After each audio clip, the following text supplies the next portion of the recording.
BRS MLA Palla Rajeshwar రెడ్డికి cyber మోసగాడు టోకరా వేశాడు.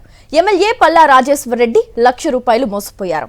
జూబ్లీహిల్స్ లో నివసించే పల్లా రాజేశ్వర్ రెడ్డికి ఓ వ్యక్తి ఫోన్ చేసి తాను తెలంగాణ ఫైనాన్స్ అడిషనల్ సెక్రటరీని అని, పేరు అనంతరామిరెడ్డి అని పరిచయం చేసుకున్నాడు.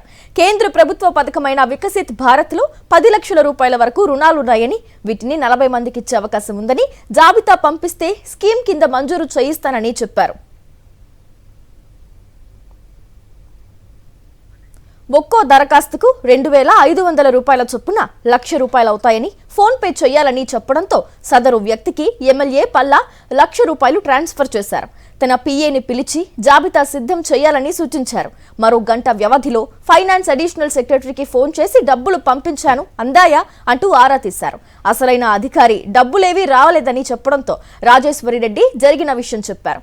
ఆ రోజు ఆదివారం సెలవు, తాను ఇంటి వద్దే ఉన్నానని చెప్పడంతో మోసపోయినట్లు గుర్తించిన ఎమ్మెల్యే పల్లా రాజేశ్వర్ రెడ్డి పోలీసులకు ఫిర్యాదు చేశారు.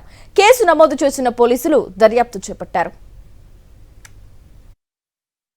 నేను ఏమీ ఆలోచించకుండా, అంటే అనాలోచితంగా ఆ రోజు లాస్ట్ డేట్ అన్నారు కదా, మన యువతులకు లాభం జరగాలి, వాళ్ళు 2,500 కట్టడం ఏంది, నేనే కడదామని చెప్పేసి అసలు ఏమీ ఆలోచించకుండానే నేను మా వైఫ్ దగ్గర నుంచి వెళ్ళి పే ఉంటుంది, అది ఫోన్ పే అని ఉంటే ఆ ఫోన్ పే ద్వారా 40 మందికి సంబంధించిన ₹1,00,000 చెప్పేసి కొట్టడం జరిగింది. అతను క్లియర్గా చెప్పిండు, నేను ఫైనాన్స్ డిపార్ట్మెంట్లో అడిషనల్ సెక్రటరీగా పనిచేస్తున్నాను, నా పేరు వెంకట్రామరెడ్డి, ఇంతకుముందు మీరు ఎమ్మెల్సీగా ఉన్నప్పుడు జెడ్పీ సీఈఓగా కూడా ఉన్నాను, నా భార్య సుధారాణి కూడా గెస్టెడ్ ఆఫీసర్ అని చెప్తే ఏమీ ఆలోచించగానే నమ్మి మనం ₹1,00,000 వేయడం అనేది జరిగింది. కాబట్టి ఇవాళ దాని వెంటనే మనం ఒక అర్ధగంట లోపలనే మా భార్య చెప్పిండ్రు, ఇది నిజమేనా కాదా తెలుసుకోండి అని చెప్పేసి, అంటే ఇమ్మీడియట్గా నేను తెలుసుకున్నట్లయితే అతను ఫ్రాడ్ అని చెప్పి తెలిసింది. కాబట్టి ఇందులో మోసపోయినాం.